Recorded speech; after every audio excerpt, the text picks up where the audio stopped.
नमस्ते, वंदे मातरम, जय हिंद। आप सभी का इस चैनल पर स्वागत, वंदन, अभिनंदन।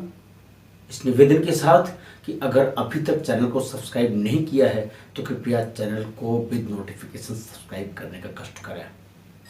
ये आप जानते हैं कि फंडामेंटल राइट भी एब्सोल्यूट नहीं है। कुछ परिस्थितियों में जो मूलभूत अधिकार हैं, फंडामेंटल राइट्स हैं, वो भी सस्पेंडेड होते हैं।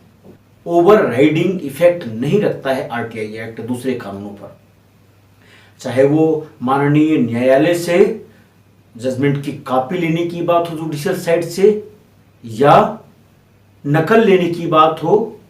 एक तरफ जब गिरीश रामचंद्र देशपांडे के बात को देखते हैं और मामलों को देखते हैं जहां पर कोर्ट ने ये कहा हुआ है कि व्यक्तिगत सूचनाओं का प्रकटीकरण व्यापक जनहित में ही किया जा सकता है, वहीं दूसरी ओर रिजर्व बैंक ऑफ इंडिया के मामले में जो फैसला दिया और आरबीआई को यानी रिजर्व बैंक ऑफ इंडिया को यह डायरेक्शन दिया कि नहीं, आप सूचनाओं का प्रकटीकरण करिए ही, अवमानना की कार्यवाही भी शुरू करने की बात कह डाली। अभी हाल ही में एचडीएफसी बैंक और स्टेट बैंक ऑफ इंडिया ने माननीय उच्चतम न्यायालय में एक एप्लीकेशन दिया था, रिकॉल एप्लीकेशन को कह सकते हैं, और माननीय उच्चतम न्यायालय ने उसको खारिज कर दिया।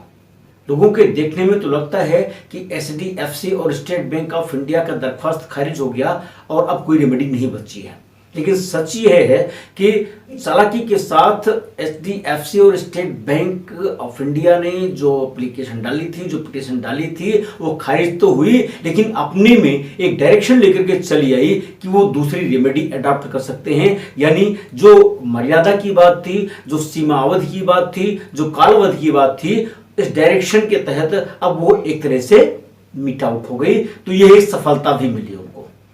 यहां पर मैं ये चर्चा करता चलूं कि जयंती लाल का केस आया कैसे।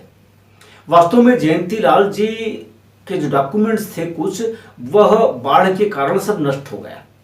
वह कंज्यूमर फोरम में भी गए, सेबी में भी गए, हाईकोर्ट भी गए, हर जगह उनको जब निराशा हाथ लगी तो उन्होंने अपना हाथ राइट टू इंफॉर्मेशन एक्ट के अधीन जन सूचना आवेदन देकर के आजमाया।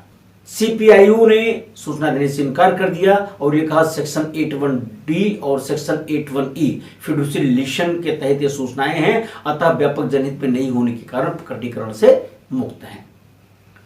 प्रथम अपील में गए, वो भी अपील खारिज हो गई।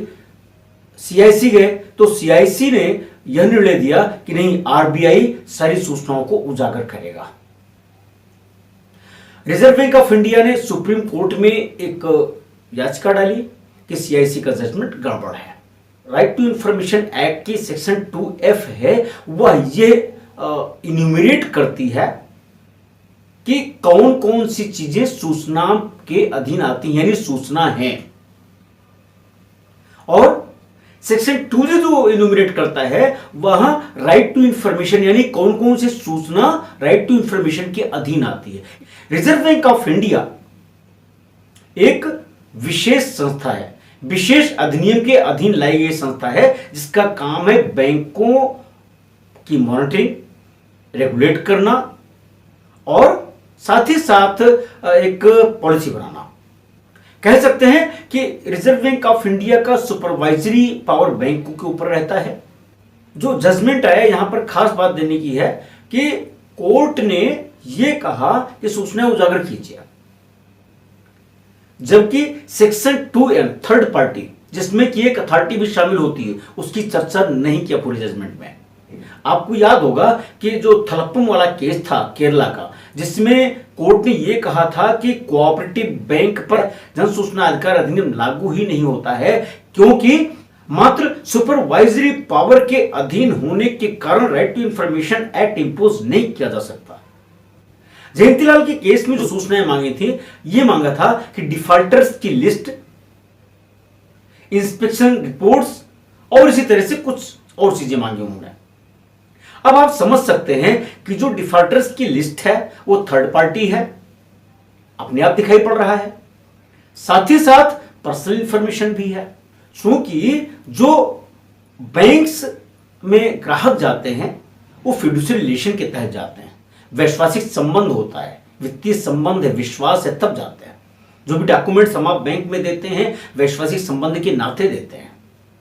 ऐसे ही जब बैंक रिजर्व बैंक के अधीन तो है, लेकिन जो भी डॉक्यूमेंटेशन जाता है हमारा आपका जिसका भी, वह हमारे आपके वैश्वासिक संबंधों, वैश्वासिक नातेदारी के नाते जाते हैं, वित्तीय नातेदारी के नाते जाते हैं।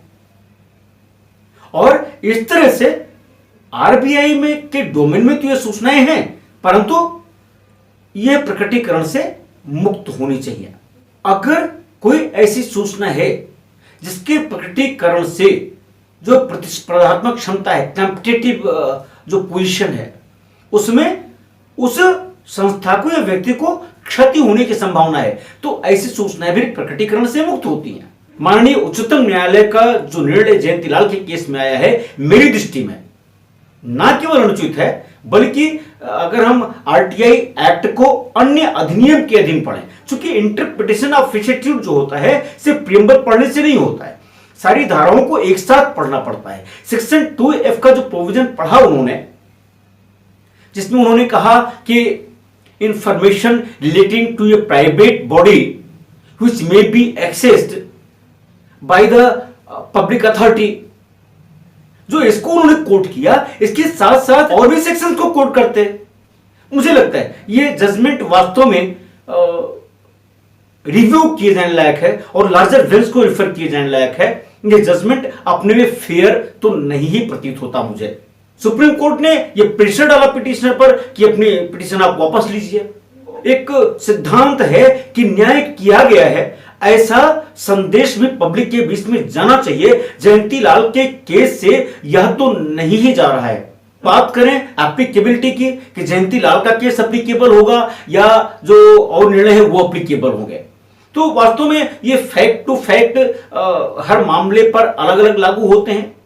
यह जो सीपीआईओ होते हैं, फर्स्ट अपील अथॉरिटी होती है, उनके विवेक पर निर्भर करता है कि वो कौन सा व्यू अडॉप्ट करते हैं, उस मामले के तथ्यों परिस्थितियां क्या हैं। इस सेक्शन 81D और सेक्शन 81E जो कि वैश्वासिक संबंध और प्रतिस्पर्धा से संबंधित है संस्थान की, किसी भी हालत में व्यापक जनहित में अगर सूचना नहीं है तो नहीं उजागर किए जाने चाहिए। माननीय उच्चतम न्यायालय ने कई सारे बिंदुओं को ओवरलुक किया है और मुझे लगता है कि भविष्य में एक अच्छा निर्णय इस पर आएगा। जहां तक सीपीआईओ की बात है, पीआईओ की बात है, उनको चाहिए कि जो अन्य निर्णय हैं उनका हवाला देते हुए जो जयंतीलाल का केस है इसका भी हवाला दें और फिर दोनों में विभेद करते हुए ये बोल देना चाहिए तथ्यों के आधार पर कि कौन सा जजमेंट लागू हो रहा है, कौन सा जजमेंट लागू नहीं हो रहा है, और उसके प्रकाश में सूचनाएं प्रकटित की जा सकती हैं, नहीं की जा सकती हैं, इसका न्यायिक विवेक का उपयोग करते हुए उनको निर्णय लेना है। मुझे लगता है यह वीडियो पीआईओज के लिए, सीपीआईओज के लिए, एसपीआईओज के लिए, साथ ही साथ आवेदकों के लिए भी लाभप्रद रही होगी। लेकिन हाँ, चलते चलते अगर अभी तक आपने नोटिफिकेशन साथ सब्सक्राइब नहीं किया चैनल को तो कृपया सब्सक्राइब कर लें ताकि ऐसी इंफॉर्मेटिव वीडियोज हम आपके सामने लाते रहें। बहुत बहुत धन्यवाद। मैं मातरम, जय हिंद।